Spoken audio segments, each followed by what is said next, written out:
everybody. How are y'all doing? So today we're going to talk a little bit about building your bench.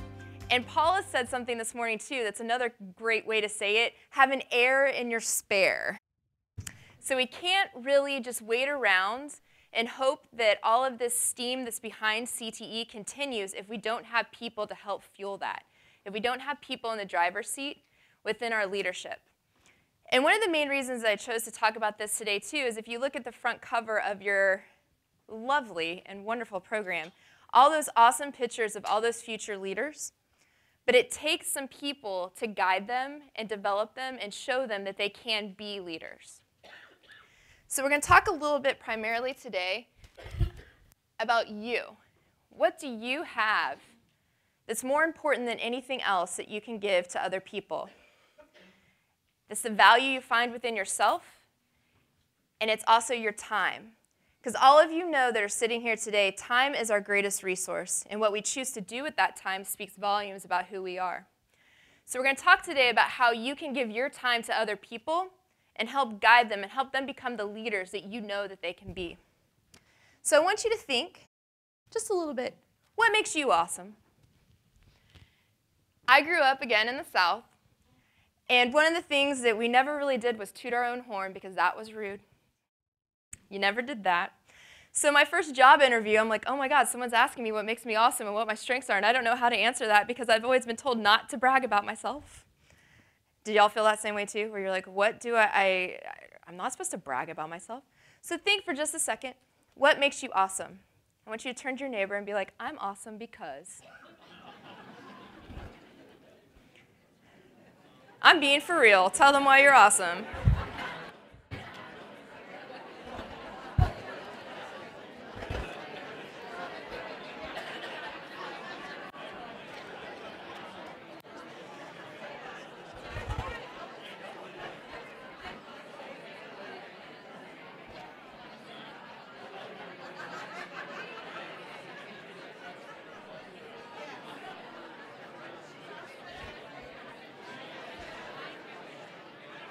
All right. So now tell me, somebody, why is your neighbor awesome? Who wants to brag on their neighbor? Why are they awesome?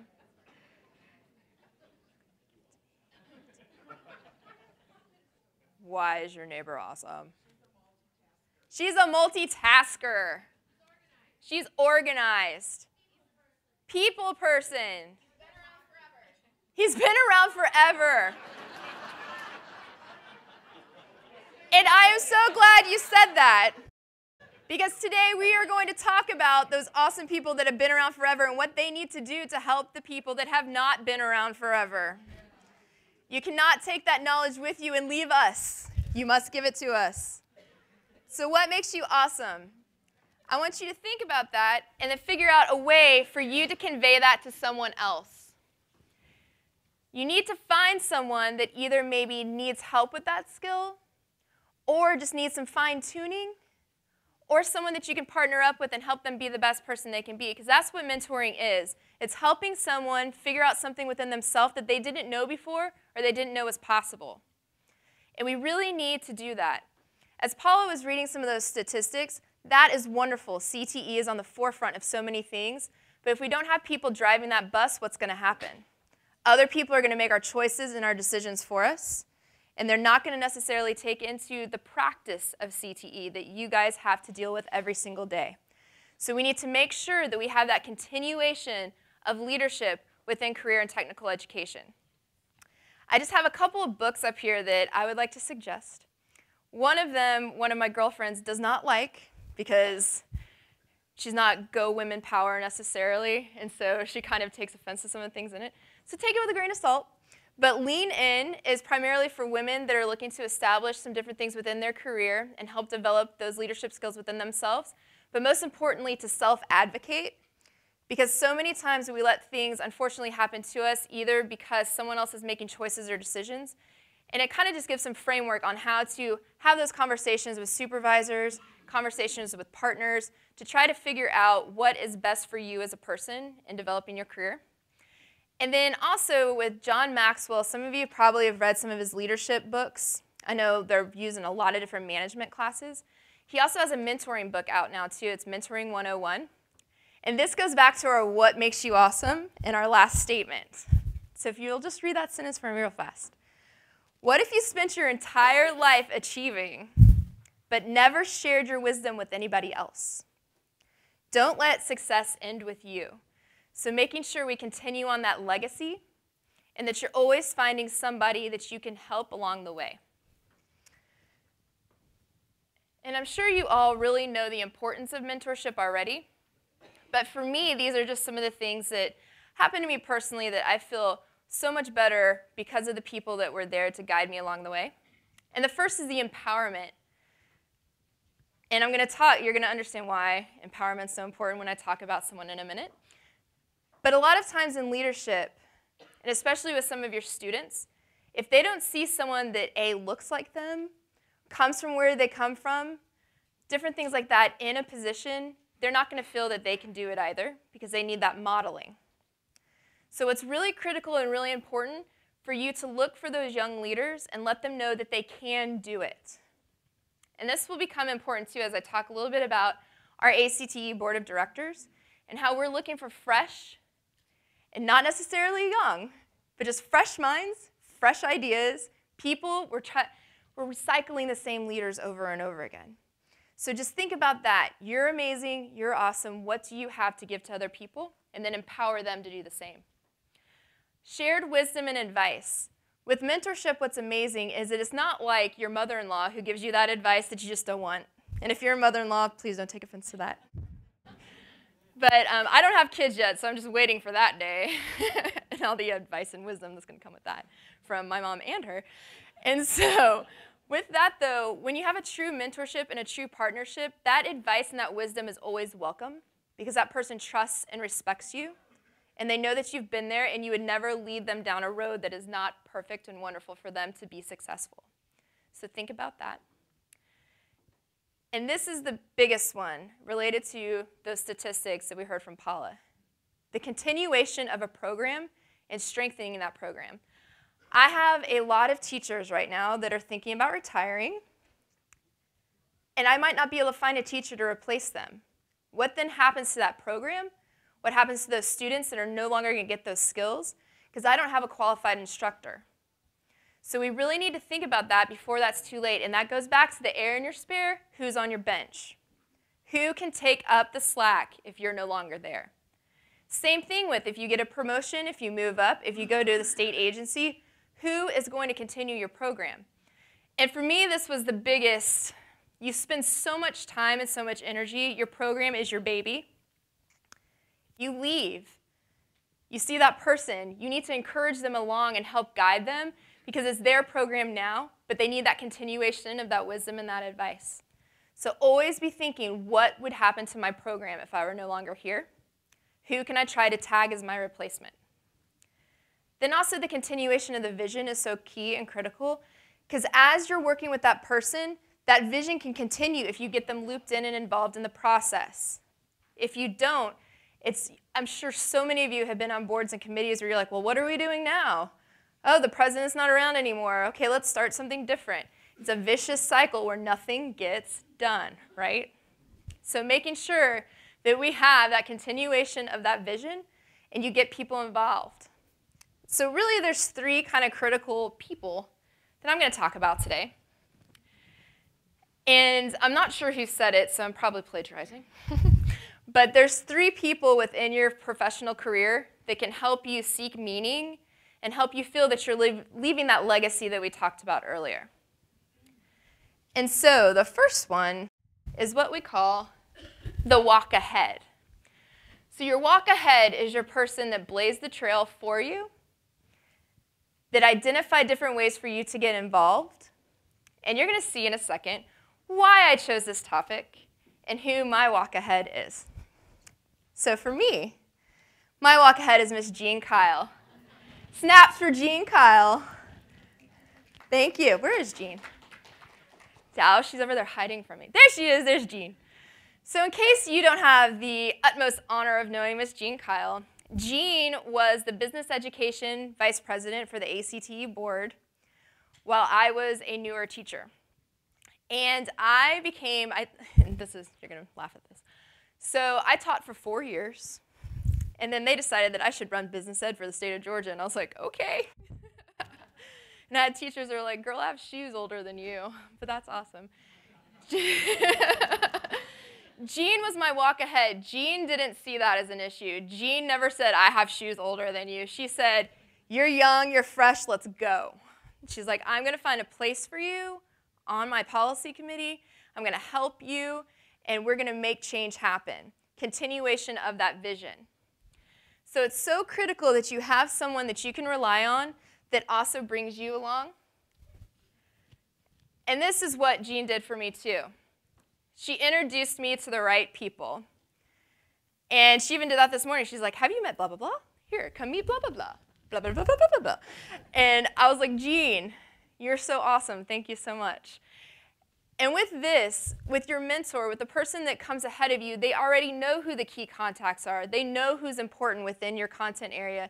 And they also know who you might mesh with, who's already either in leadership or on different committees, and they can help guide you to that path. So think about that with what makes you awesome. Who is out there that already has kind of established partnerships with other people that are similar and like-minded to you?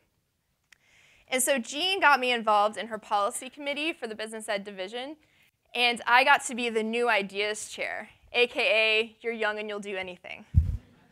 So at the New Ideas Committee, we formulated some different things to try to get some members involved, because I don't know if it's true for all organizations in all states, but nationally, our demographics, we have less people in the 20 to 40 range than we do in the 60 range. And by that, I mean there's probably 5 times as many people in that category for our membership. So again, what's going to happen? Who's on our bench? Who's going to be our leaders? And also, who's going to be our members? So with that, there's some different ways and some different leadership opportunities that I'd like to let you know about within the Association for Career and Technical Education. So the first that I mentioned is our policy committees, and that's what Jean got me involved in with our business ed division. And with the business ed division, like other divisions, there's different key components. There's membership, there's bylaws, there's the finance. There's different elements that you can get involved in, and as the term states, policy, you help guide the policy of the division or the region, and it also helps you to kind of establish what those different chains are that are happening. So you can see your membership dollars at work. One of the really cool things, too, about the policy committee is that they look at all the programming for the conference. And so our conference actually is next week. And all the different divisions, all of the proposals that came in, they kind of identified what is best because they're the people that are actually still in practice and can identify what some good quality programming is. We also have the fellowship program, which is really great. There's one representative from each region, and they get access to a lot of different training. They also come to a bunch of different meetings and things like that, and we have a wonderful coordinator, Dr. Belinda Cole from Oklahoma, who really kind of establishes some different policies and procedures for them as a group to learn about themselves and about how to be CTE leaders. And then they also get to sit in on board meetings and get to learn that way. And then some different regions also have some fellow programs. With the leadership training program, I'm going to show you where to find that on the website in just a second. But with that, Colleen Keffler, who used to be, she's a past president of ACT, and she's from South Dakota, and she's amazing. And she's always, too, she's a Jean. She's trying to help provide leadership for other people. And she decided, with all of her CTE experience leading some different things in South Dakota and within her region, it shouldn't stop with her. So she's developed lots of online modules for some different things within leadership, a lot of things dealing with advisory committee, how to set up those partnerships. And I know you guys do a great job of that here with your consortium model. Then we also have some other things with leadership training through the Army that are available to members online as well. Then there's the board of directors. And so with this one, when I was on Jean's policy committee, she was like, you know, you should think about being business education vice president. And again, back to the recycling of leaders. She's like, we need some fresh faces. We need some fresh ideas. And if it wasn't for Jean empowering me to do that, I would never be president today. And it takes, again, someone to walk ahead of you and identify that and bring it on to you. Because sometimes we don't, like back to the why are you awesome, we don't toot our own horn, we don't know why we're great, and someone else needs to help guide us and motivate us. So thank you, Jean. Okay. So on our website, if you look at, there's a professional development tab. If you click on that, you'll find all of the different information I'm talking about with the Fellows program, as well as our online leadership program. And there's Colleen's squishy face, because I didn't do my copy and paste all that great. So it also talks a lot about 21st Century Leadership Institute, and that is a continuation of some online modules, like I was saying, the Fellows program, as well as the leadership training program. So if you're a state leader, we do a lot of training for state association presidents, vice presidents, finance chairs, different things like that. And a lot of that training happens at Vision, but there's also some great resources online. And then there's a whole packet for state leadership as well. So we'd really like to try to help engage our members and help develop those leaders as well. So that's our walk ahead. Our second person that's really critical in your career is your walk beside. So your walk beside is a different type of mentor. It's someone who you establish that partnership with. They're your friend, but they're also someone that you value. And for me, I know my first year teaching, those forced mentorships never work, never.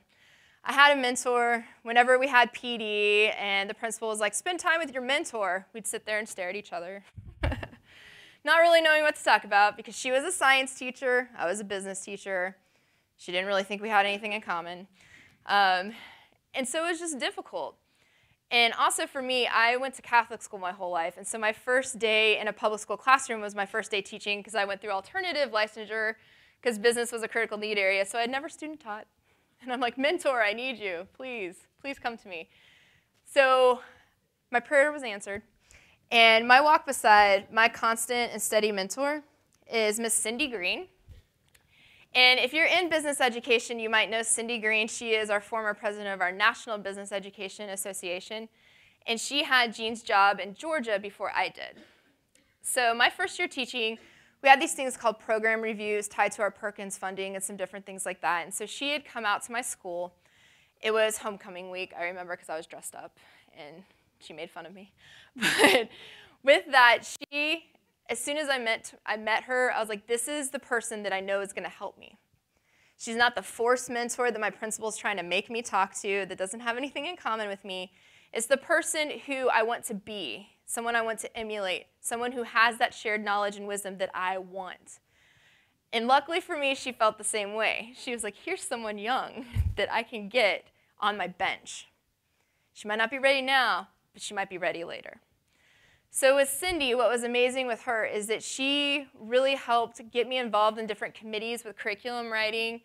And if it wasn't for her, I would never know the joys of being an FBLA advisor. And CTSO is probably one of my strongest passions, and I'll be talking about that later. But with her guidance, I was able to really learn what it meant to be a business education teacher. And when you think about your person that you walk beside, it's all about their presence. They might not necessarily be with you constantly, but their presence is. You're always thinking in the back of your mind, what would Cindy Green do? Or at least that's what I do. I'm like, what would Cindy do? And with that, they help motivate you and guide you, even if they don't necessarily have the constant time and ties. She lives in Georgia. I live in Colorado. She's still my walk beside. And that person, probably the biggest sentence that I always said to her is, can I just bounce this off you? What do you think? How are people going to react to this? Do you think this is important? Does this matter to everybody? What did you do with this? All of those wonderful things where you can get that advice in a non-threatening environment. And the key thing with your walk beside and with mentorship in general is that that person has to have the time to dedicate to you. Because again, back to that first quote, time is our biggest resource, and how we choose to spend it speaks volumes about who we are. So you need to find that person that does have the time for you. But also, one of the biggest things is the specialization in your field. Because there's so many mentors out there that maybe don't have an exact lead-in to what you do. And so sometimes it's hard to bounce it off of them because they don't necessarily have that content knowledge. So try to find someone that has that specialization. And then, too, the whole situational leadership. Well, if I were you, and of course I take it differently coming from her than, some other people. If I were you, I'd do this. Well, that's great. You're not my mentor. No, I'm just kidding. They also help alleviate your fear of change, because change, as we all know, is the scariest thing out there. And if we don't have that person that helps us think that there's a slight chance that everyone's going to love this, we're not going to do it. So I want you to think about, before we talk about our third person that's critical, is who do you know right now, as we're talking about these things, that has promise, that you can pull along with you, that you can blaze the trail for, that you can walk beside? Who do you know? Think about it. Who has promise, that maybe just needs someone to help them along the way? And so our people that have promise, those are our bring-alongs. So you have your person that walked ahead of you, the person that walks beside you. Now you have the person that you're going to bring along because you're going to pay it back. You're going to pay back that person that walked ahead of you. You're going to honor that person that walked beside you. And with the bring-alongs, those are the people of promise, the people that you're like, this person's going to be an awesome leader. I'm just going to help get them there. And for me, I'm very fortunate. Granted, I have a large market share to pick from. But these are my two bring-alongs. This is Autumn and Terry, and this is us sweeping the CAT-FACS Awards. And so if you're a family consumer science teacher, CAT-FACS is our Colorado Association of Teachers of Family and Consumer Sciences. And so Autumn was New Teacher of the Year, Terry was Teacher of the Year, and then I was Administrator of the Year. And we were like, that's right, that's going in the district newsletter. But what's amazing about them is that they love their content area. They love being family consumer science teachers, and they want to help all the other ones that are out there. So Terry is president-elect. She's in the pink shirt. Autumn is secretary. So they're coming to our Vision Conference next week. We've already kind of worked them into some different things, getting to know some people in NatFax, getting to know Charlotte, who's their division VP, and really just trying to get them involved. And then Shelly, who's Autumn's teaching partner, is going to do some presentations. And so it's really just helping people feel confident in their abilities and kind of introducing them to opportunities, not making them take the opportunity, but letting them know it's out there. Because as soon as you're new to an organization, you might not know the ability that you have and then the ways to get there. And for me, Jean did that for me, so I'm going to pay it back and do it for other people. So I'm hoping that they seek out some of those leadership opportunities, but I'm really proud of them for being involved in our Colorado Association. So when you think about those people that you're bringing along, you can talk to them forever until your face turns blue. You can do different things, but it's how you make them feel that's the most critical and the most important. Because if I can empower them and make them feel as if they can do it and that they're leaders, that's the best thing I can do for them. A, because they're not in my content area of specialty. So I'm not going to tell them how to be fax teachers because that's not my calling. That's not what I do. But I'm going to make them feel that they can do anything. So you need to think about that for those people that you're bringing along. Then back to our bench and our air and our spare. How are you building capacity in other people? How are you getting people ready to take up the slack when you're no longer there? Or if you move on to a different job, or just to have people involved and empowered in your process. So for me, the biggest learning that I had and the biggest failure I ever had was this with open communication. When I left the Georgia Department of Education, I had this teacher in mind who's amazing at delivering professional development. Teachers loved her. She'd be like, here's a flash drive with every lesson plan I've ever done. Have a great day. She was that type of teacher. But I wasn't necessarily open with her about things like the travel that it took. Because in Georgia, we have state control, like top down, like I'm like, business teachers, teach this, and they do. And so with Misty, that was the best thing. I was like, she would be awesome at that. Teachers are going to respect that. They're going to love her resources. But she had elementary and middle school age children. I didn't think about that, and I wasn't open about the travel involved with the position. I wasn't open about the time it would take away from her family. Because I didn't have a family at the time, so I didn't really know that and know that impact. So with anyone that you're bringing along, you have to be as open and honest with them as possible, because no matter how bad you want them to be a leader or want them to take a position, if it's not going to fit their lifestyle and their choices that they have for their family, then your organization is going to be at a loss. So think about that. That's one of my to-dos now. Brainstorming and problem solving, you want to give people a piece of the pie. You want to get them as involved as possible, because that increases that empowerment.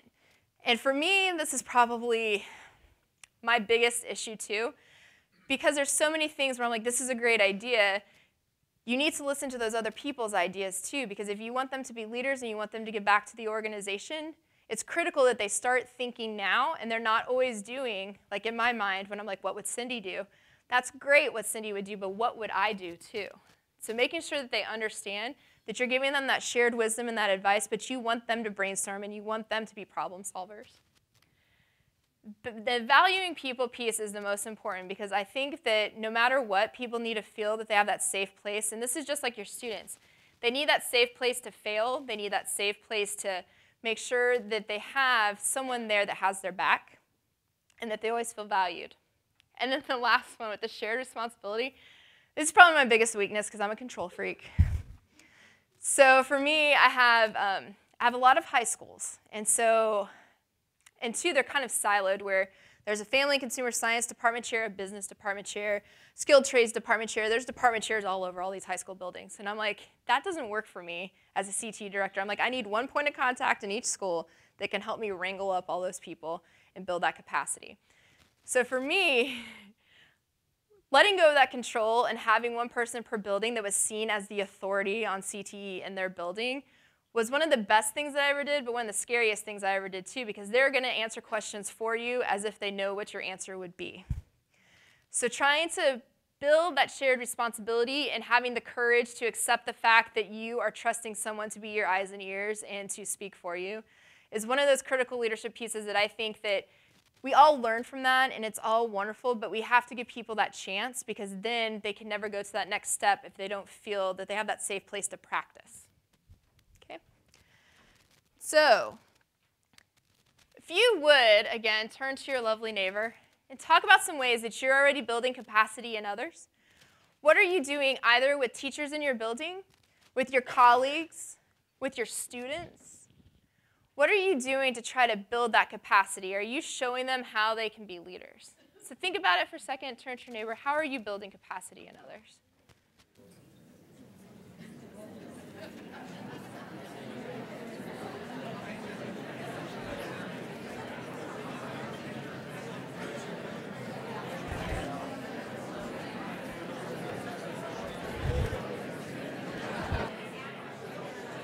All right.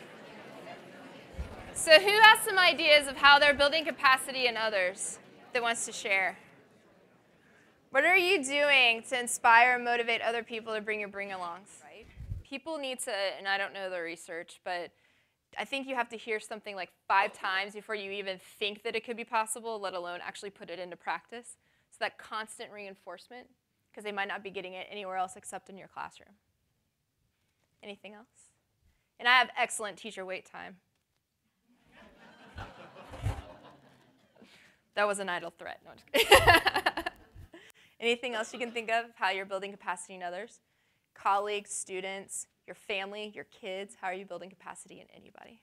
Providing professional development opportunities so they actually have the resources to. Because there's so many times, right, where we want to get people to a place, but if we don't build that reinforcement structure and a way for them to learn how to get there, we're setting them up for failure, right? I can tell you, when we first got smart boards in all the classrooms, people decided, oh, well, we'll just put smart boards and everyone will intuitively know how to use them. I would walk into buildings and there would be like papers with tape, like taped to the smart board. But it's our own fault. We never trained anybody how to use it. So obviously that was a great investment. Okay. Anything else you can think of? Building capacity in others? Right. Thank you too for sharing. So once you have those people that you've identified as your bring-alongs, you're getting them primed, you're getting them ready. Some next steps you need to make sure you do that I've learned the hard way is you need other people to recognize them as leaders. And in CTE, one of our biggest stakeholders are our business and industry partners. If you're not taking that person with you to meetings, if you're not introducing them to those business and industry partners, again, that continuation of that vision is not going to happen, because they're not necessarily going to understand that that person has been prepared and ready for the task ahead. So you want to make sure that you're making those key introductions, getting them involved, having them be on different committees within the workforce investment boards, the youth services committee, different things like that. Parents and students, especially if you're a classroom teacher and you're trying to identify someone who's going to take over your program, and especially if you have a very involved CTSO. Because parents are not going to just, well, let me take that back. Some parents are not going to necessarily just be like, sure, you're going to go to Washington, D.C. with this lady I've never met before. Have a great time. That's not necessarily going to happen. So you need to start getting that person who's your replacement in front of those parents and students so that they can see them as the continuation of your program as well. Even though it will become their own and they'll take ownership of it, they need that bridge. Parents and students need that bridge to make sure that they feel comfortable with what's happening with the program, especially if they're really invested in it. Also, one thing I learned the hard way too is making sure, so my building leads in each building, they have to have that data, because those are going to be some of the first questions they're asked. Why should we still have this program? Where's the data to support it? And if you're gone somewhere else and they can't reach you necessarily, how are they going to know how to justify themselves and their program to everybody else? So empowering with them that data, their completion statuses of students, what students are doing now, are they in college in a similar major track? What are they doing? So make sure that as that data, each year you review it, you have those people on your bench with you as you're reviewing that data. It's really important. And then also developing your future leaders, but thinking beyond just the people that you see every day, thinking about your students, much to our first point about how you're building capacity. Think about those students, the ones that, these awesome, lovely faces on your program.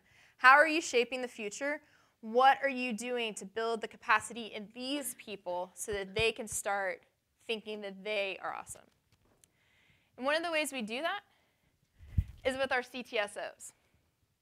So all of your CTSO students that you have, regardless of your title and if it has future leader in it, or future or family, pretty much all of them have leader in it somewhere, but thinking about getting them involved in leadership roles, taking on responsibility, because CTSO, what is the S and the O in CTSO?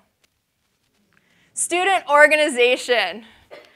And this is always my favorite because my advisors are like, oh my God, I'm doing so much work. It's a student organization. Who should be leading it? Students. You are the advisor. So in my session after this one, we're going to talk a little bit about how to empower your kids to get things handled, defining leadership roles and responsibilities, and then also trying to help them map to their program of work and some different things like that. And one of the things that I always thought was great, some of my friends and colleagues in Georgia, and I don't know if this is a national thing or not, but FFA, they had this tagline on all these pins that we did when we had a Legislative Advocacy Day, where it was tag your replacement. So all of the ag teachers were looking at current FFA members that would be awesome ag teachers. They're getting them involved in the pipeline. We all need to be doing that for that continuation of our program. Who in your CTSO, who in your classroom would be an amazing teacher? Start helping them develop those skills. Have them teach some lessons to the kids and figure out how hard teaching actually is. That was one of my favorites. I took my college roommate taught at the elementary school that was in our parking lot at my last high school. And some of their standards were about money math for second grade. And so I took my business procedure students over there and we did some simple cash handling and some different things like that. We got back the next day and they're like, oh my God, Miss Heath, teaching is so hard. Why do you do this every day?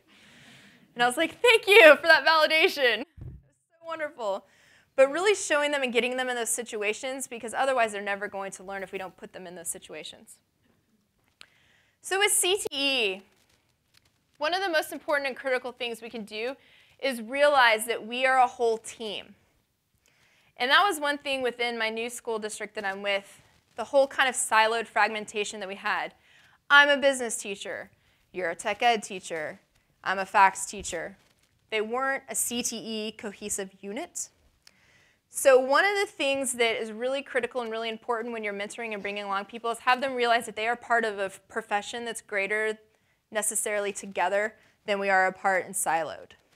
Okay?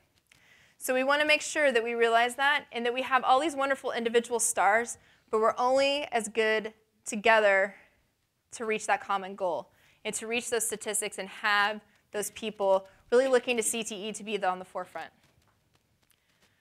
One of the groups that can help you with this is your association. And with ACTE, one of the new marketings that we did is actually in your folder. I was so excited when I saw that this morning. So you and ACTE, together we make it work. One cannot exist without the other necessarily. So ACTE represents you in many different ways, and we'll talk about that in a second. But ACTE cannot exist without members. And then also our profession has to work together with ACTE to make sure that other people are hearing our story. So our biggest mission is to bring CTE educators together. And ACTE is actually, and I never really realized some of the things that ACTE did until I was on the board. It really is the voice for CTE. And some of you might remember, I think it was about 3 years ago now, maybe 4 years ago, Jan Bray, who was our former executive director, was on Good Morning America talking about CTE. She had students with her from some various career academies in the New York area. And she was out there. So Good Morning America doesn't necessarily come to me as a teacher and say, hey, we're going to put you on TV and you get to talk about the value of CTE. They go to different associations, people that represent the collective. So CTE, our voice, we're really trying to harness the power of ACTE and the connections they have. And another thing I didn't realize is all the other different state agencies with, like Arnie Duncan came to our conference last year. This year we have the Department of Labor, the Secretary of Labor. ACTE is that connection piece for them and their access to us as educators. So viewing ACTE as the voice. Then also most of you probably know, and most of you probably pay your dues because of legislative advocacy, because I, as a constituent, can't necessarily lobby for CTE the way that our paid lobbyists can. So legislative advocacy is really key and important, and we also then are able to employ people whose specialty is legislation. One thing that has been the coolest thing I did as president is that I actually got to sit in on an appropriations hearing and talk about why Perkins was critical and important to our programs and have lots of examples of different equipment and things that I had purchased for my programs. And then we've also taken people on tours. So please reach out to your local representatives and make sure that they understand what your value your program's bringing to students, regardless of if they're an adult or if they're in secondary. Then with the professional development, like I said, our vision conference is next week. One thing that we're trying different this year that I'm really excited about is we're actually videotaping different sessions, and we're going to put them online because we know out-of-state travel is really difficult for people. And then from those, there's going to be extension activities online too so that you can get some continuing professional development credits. And so that's a new track that we're trying. So be on the lookout for that on the website as well. And then with the leadership development, we kind of dive deep into that today where we really want to encourage everybody to really think about becoming involved, not just in ACTE, but in your state organization as well, and really help give back to your CTE profession. Then also, my favorite piece of ACTE is that you have thousands of people that have a common interest, people that are CTE educators just like you. Because I know some, especially in some of my schools, some of my teachers, in my middle schools particularly, they're a singleton. There's nobody else in their building that even knows, except their principal, because when I give them money, they know what CTE is. And they use that word a lot because they're like, hey, give me this. But they don't have that common bond and those common people. And so, especially too in some of our rural communities, ACTE provides that, those connections, that meeting people. They provide them the Gene Kyles in their life. So just think about that. And if you have time to peruse your lovely brochure, it also talks about some different access to what our divisions are, and then also how to get connected, and then most importantly, how to be rewarded. And I know later today we're going to have some Minnesota awards, which is fantastic. I'd also like to encourage you to continue on, go on to your region conference, and then on to the national conference with your rewards and recognition. And as a mentor, really try to help someone realize they're awesome and apply for an award. Because again, sometimes we don't do that for ourselves. And then it has some reasons on why to join if you're not a member. And so I just want to end with saying thank you so much, A, for having me, but B, thank you for your membership, and thank you for your support of CTE as a profession. And keep on fighting the good fight. Keep on building those students ready for the economy. And just like Paula said, no one will be able to stop us. because CTE really is the steam that's behind driving economic development, and so many different agencies are seeing that. So please, remember you're awesome. Remember to tell people why you're awesome. Find those people to bring along with you and help build our profession. Thank you so much for having me.